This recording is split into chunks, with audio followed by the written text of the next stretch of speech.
pessoas se questionam se a divindade padeceu junto com o corpo de Cristo, né? Mas não, porque é impossível a divindade é impossível a divindade padecer. Cristo é Deus homem, então ele não padece, né? E tudo é bom lembrar, agora entrando na ressurreição, que tudo isso foi como eu falei, não foi um acaso, não foi uma coisa que aconteceu e caramba, deu errado. Não. Era um plano de salvação. Um plano de amor de Deus, né? Um plano de amor de Deus, de muito amor. E amando os seus, amou-os até o fim. Até a última consequência. Porque antes de Cristo chegar à cruz, houveram perseguições. Desde que Cristo nasceu, na verdade, né? Herodes já mandou matar todas as crianças de até 2 anos de idade, né? Já foi perseguido. Nossa Senhora, quando chegou... O que é isso, gente? Que essa criança pareceu disso? É muita bagunça, né, filho? Fala aí. Meu Deus! Nossa Senhora e São José, quando chegaram até a cidade, né, não tinham um lugar para ficar, eles não quiseram receber porque eram pobres, eram pessoas pobres, né? E Cristo viveu muita rejeição, mas amando os seus, amou-os até o fim. E a última consequência foi a morte e morte de cruz. Outra coisa que é importante ressaltar, outras 2 coisas, é que essa intimidade, essa vivência desse sacrifício não foi dada dessa forma, tão intimamente, com nenhuma outra pessoa que não fosse a Virgem Maria. Gente, olha só. Desde o momento que ela concebeu o Filho de Deus, até aquele momento, e assim, no sábado, né, na sexta-feira santa, no sábado, a gente contempla as 7 dores de Nossa Senhora. E a gente vai vendo que quando ela chega no templo para apresentar Jesus, Simeão já fala para ela: uma espada te transpassará a alma. Esse menino será causa de contradição no mundo. E aí eles já ficam assim, entendeu? Só que naquele momento da cruz, ela só diz: eu estou aqui. Como aparece no filme. Não sei se vocês já viram, mas eu sei que meus alunos aqui já viram, né? Tem a história do passarinho, uma lembrança da infância. É aquela mesma mãe que fala: eu estou aqui. Uma mãe que vem em socorro ao seu próprio filho, mas não para desfazer a vontade de Deus, para participar da vontade de Deus. Né? E isso, gente, é de uma grandiosidade tamanha. Deus não faz as coisas de outra maneira, sabe? E Cristo, naquele sofrimento de cruz, ainda chega para João e fala: mãe, eis aí o teu filho. Filho, eis aí tua mãe. Tipo assim, cuida dela. Sim, era um sabe? Porque...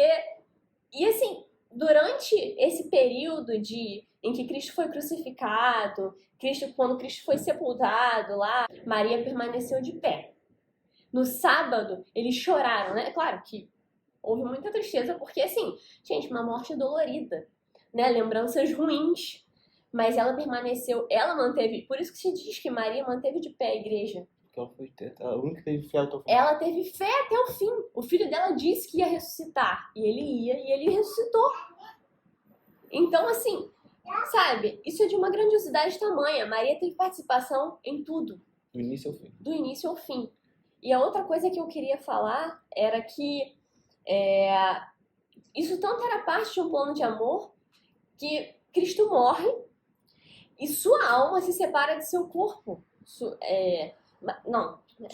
alma se separa de seu corpo, mas não de sua condição divina. Isso não tem nada a ver. E aí ele desce aos infernos, ele desce à mansão dos mortos para resgatar aqueles que foram justos durante a vida e que morreram na esperança de encontrá-lo.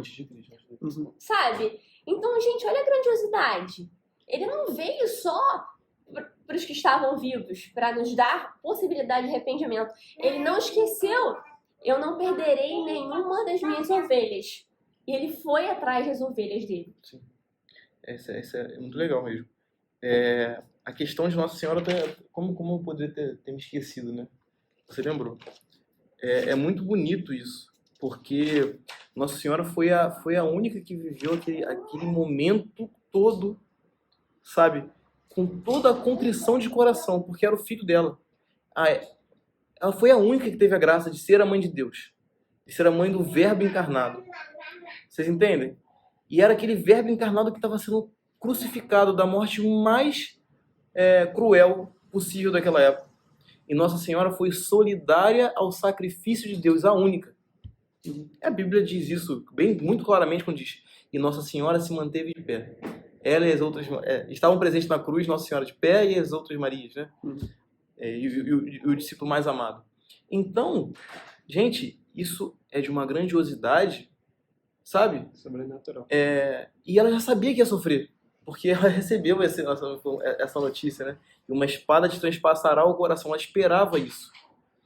E assim como Abraão entregou seu filho, numa prova de fé, Nossa Senhora também entregou. Muita gente fala assim, mas ela não tinha possibilidade de entregar ou não entregar, mas em seu coração ela falava, faça assim, em segundo a tua palavra, assim como ela falou no começo. Ela também falou na cruz, faça-se a vontade de Deus. Certo? Então isso é de uma grandiosidade, é de uma expansão de coração que nós temos que venerar isso. Não é adorar Maria como Deus. Cristo é imensamente superior a Maria. Mas nenhum ser humano na face da terra teve a fé e compartilhou tanto o sacrifício de Cristo quanto Maria. Isso é fato consumado. Tá? Agora, acho que é importante agora falar sobre a crucifixão em si. A gente perdeu aqui quanto tempo? Mais ou menos 45 minutos falando sobre a crucifixão. E a ressurreição? Para nós católicos, a questão do sacrifício é essencial. Não podemos olhar somente para a ressurreição em si. Isso é impensável.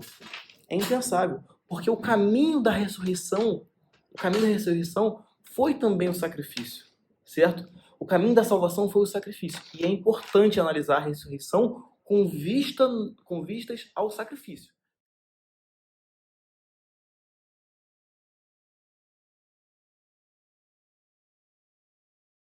Então agora vamos falar da ressurreição em si. A Tânia já disse, né? Por que houve efetivamente a morte de Deus naquele momento? Porque o corpo se separou da alma. O corpo de Cristo efetivamente se separou da alma de Cristo. E isso é morte para nós seres humanos. E Cristo morreu, padeceu. Ou seja, o lado humano de Cristo padeceu. A alma de Cristo, unida à sua divindade, desceu à mansão dos mortos. E resgatou aqueles que esperavam, né? No Sheol. No Sheol. Tem Sheol e tem mais uma outra palavra que eu esqueci. Enfim. Assim, desceu à mansão dos mortos. Hades, né? Acho que é Hades. Desceu à mansão dos mortos. Naquele momento. As pessoas então ele foi no inferno resgatar as almas que foram condenadas. Não.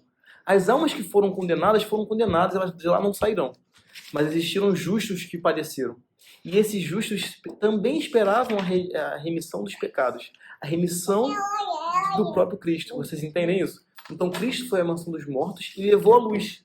É por isso que no dia da Páscoa nós contemplamos: eis a luz de Cristo. Aleluia. Entende? Porque Cristo levou também a luz à mansão dos mortos. E Cristo traz a luz para nós que viventes. Imagina a alegria dessas pessoas na mansão dos mortos. Pensando que foram esquecidos, sabe? Agora, foi um meme muito engraçado. Cristo descendo na mansão dos mortos. Adão e Eva. Tipo, com um sorrisinho assim, eles corromperam muito. A luz tem um sentido. Você viu o Santo Sudário? Explicação do Santo Sudário? Ficou impresso a imagem do rosto de Jesus em negativo, como se fosse o negativo de uma foto. Uma luz, né? É uma luz. Ele foi um clarão e ele sumiu. Pode ser também a luz da ressurreição. No momento da ressurreição teve um clarão de luz. Sim. Então Cristo leva essa luz para a mansão dos mortos e salva aqueles, né? Da mansão dos mortos. E isso, gente, a gente começa então a contemplar os mistérios gloriosos. É o motivo da nossa alegria. O motivo da nossa alegria é a ressurreição de Cristo.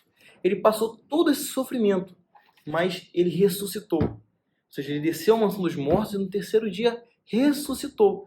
E para nós isso é uma alegria diferente de qualquer alegria mundana, porque é uma alegria eterna. Porque Cristo não ressuscitou como ele ressuscitou Lázaro.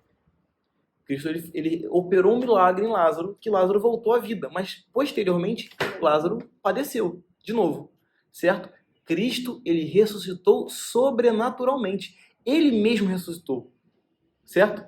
Ele voltou da mansão dos mortos, numa ação da Trindade. Ou seja, Deus Pai, Deus Espírito Santo, Deus Filho, eles agiram naquele momento. E Deus Filho quis ressuscitar. E nessa ressurreição, ele venceu a morte. Olha que bonito. Ele venceu a morte. Olha que boa nova. Essa é a boa nova. Cristo venceu a morte e nos salvou. E através de sua ressurreição, nós somos salvos nele. Então, não existe alegria maior que essa. Essa é a nossa alegria. Essa é a alegria do cristão. Saber que padeceremos nesse mundo como Cristo padeceu, certo? Mas esperamos a ressurreição. Confiamos, temos esperança na ressurreição. Agora, muitos podem pensar, mas isso é questão de fé. Os apóstolos, por não querer perder seu mestre, talvez queriam acreditar que Cristo ressuscitou. Só que nessa afirmação há uma incoerência. Por que há uma incoerência nessa afirmação? Porque a própria Bíblia mostra que os apóstolos estavam incrédulos. Certo? Estavam incrédulos. E Cristo teve que se apresentar para os apóstolos para que eles pudessem acreditar. Ou seja, até como o próprio Cristo apareceu, né, ele falou assim, vocês estão alegres demais para acreditar na minha presença. Então Cristo ele vai se apresentando aos apóstolos para que eles, aos discípulos, para que eles fossem acreditando gradativamente. Vocês entendem isso? Então, por si só, a ressurreição de Cristo, ela se comprova pelo testemunho dos apóstolos e discípulos. E na Bíblia, né, mostra que muitos viram a Cristo, muitos viram Cristo ascender aos céus, muitos viram Cristo ressuscitado, né? E também é um fato histórico. Por essa testemunha, nós conseguimos, né, através da Bíblia, que é um livro historicamente muito mais comprovado que qualquer outro livro da antiguidade, comprovação, que tem mais referências a ele. Então, historicamente, nós conseguimos comprovar também que Cristo ressuscitou. Paulo diz que mais de 500 pessoas, né, atestaram, mais de milhares de judeus atestaram a ressurreição de Cristo. Então é isso, nós temos esse depósito de fé, certo? E Cristo quis que esse depósito estivesse aonde? Estivesse na sucessão dos apóstolos. Somente a sucessão dos apóstolos pode atestar essa fé. Como a gente já conversou, né? Na sucessão dos apóstolos, ou seja, na igreja constituída, nós guardamos essa verdade de fé e anunciamos ao mundo. E nós, como cristãos crismados, temos o dever. Né? Eu falei até pro Bruno no dia desse, né? Eu pensei que a crisma dele seria, o sacramento do crisma dele seria agora, né? No sábado agora. Eu falei para ele, hoje você se tornará um verdadeiro soldado que é obrigado a anunciar Cristo. A partir do crisma, nós recebemos a força e a obrigação de anunciar a ressurreição de Cristo. E a salvação. Entende? Então, eu acho que toda essa explanação acho que resume, né, a morte, o sacrifício e a ressurreição de Cristo. E a gente deve ter essa alegria confiante, né, amor, né, nessa luz, nessa ressurreição, que não é uma ideologia, e sim uma verdade que nós seguimos. A ressurreição, a morte e a ressurreição de Cristo é uma verdade que nós seguimos, não uma ideologia bem construída. Não. Nós seguimos uma pessoa, uma coisa que nem tem como explicar racionalmente. Tem como você dar razões racionais, mas explicar racionalmente o mistério da ressurreição de Cristo é impossível. Porque existe até aquela música da igreja, né? Ó bendita a noite que contemplou a ressurreição de Cristo. Ou seja, só a noite. Ninguém mais contemplou a ressurreição de Cristo. Ninguém mais viu a ressurreição de Cristo. Então ninguém pode explicar. Né? É isso, gente. Para quem quiser falar, só peço para que não se alongue muito, né? Porque também vai ficar tarde para todo mundo. E aí, vamos lá. Quem tá aqui, né? O Dávila, o Cláudio, querem... A última coisa que eu vou comentar, que você falou que a gente tem que reconhecer nossa miséria e pedir ajuda de Deus. Eu lembro que lá em Santos eu conversei isso com você lá, que eu falei, cara, eu tenho saúde, eu tenho uma família que me ama, as pessoas relativamente iguais de mim, eu não tenho inimigos declarados. Por que eu vou pedir graça a Deus se eu já tenho graça suficiente? Aí você falou, não, cara, tudo que você tem ainda é pouco, você precisa de ajuda mais ainda. Aí, hoje em dia eu reconheço cada dia mais minha miséria, e que sem a oração e sem pedir a graça, a misericórdia de Deus, porque a gente não é capaz de receber a justiça, a gente morreria com a justiça divina, a gente não avança. Isso aí. tirar uma dúvida, na verdade. Pode falar. Sobre essa parte de que o pessoal... Não, que Jesus desceu à mansão dos mortos, o Sheol, e foi lá resgatar o pessoal.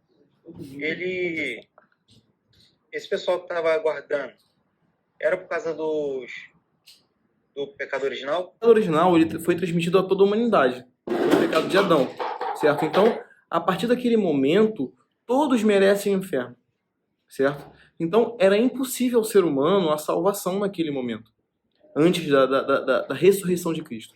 Isso quer dizer que todos estão submetidos ao plano salvífico de Deus, que é através da morte e ressurreição de Cristo. Então, aquelas almas esperavam a salvação vinda de Cristo. Ou seja, sim, era um tempo histórico. A gente precisava da salvação histórica que Cristo veio causar no mundo. E é interessante que a própria salvação histórica ela denota uma corporeidade, né? Algo humano. Cristo precisou se fazer homem, certo? Deus precisou se fazer homem e salvar a humanidade em sua história. Então, essa questão de noção de tempo para aquelas almas é importante. Elas estavam esperando aquela salvação histórica de Cristo, entende? Então é justamente isso que você falou. Né? Rodeei muito, mas o pecado original tá impresso aí, entendeu? Entendi. Interessante ver como Deus é justo com a gente, né? Que nem não deixou que nós não deixou que a gente tenha que pagar pelo erro de Adão e Eva, o primeiro pecado que entrou no mundo. Sim. A gente paga pelos nossos pecados, agora não pelos dos outros. Achei isso muito interessante. Nós não somos culpados pelos pecados de Adão e Eva. Porém, nós sofremos as consequências pelo pecado original, certo? Que foi transmitido a todos. Né? As consequências. Só que nós não somos condenados por aquele pecado original, certo? Como ninguém foi. Seremos condenados pelos pecados que nós cometemos, pelas escolhas que nós fazemos, né? É justamente isso. Mas as consequências a gente sofre, né? O padre Valdir, né, meu orientador espiritual, sempre fala, o pecado é solidário.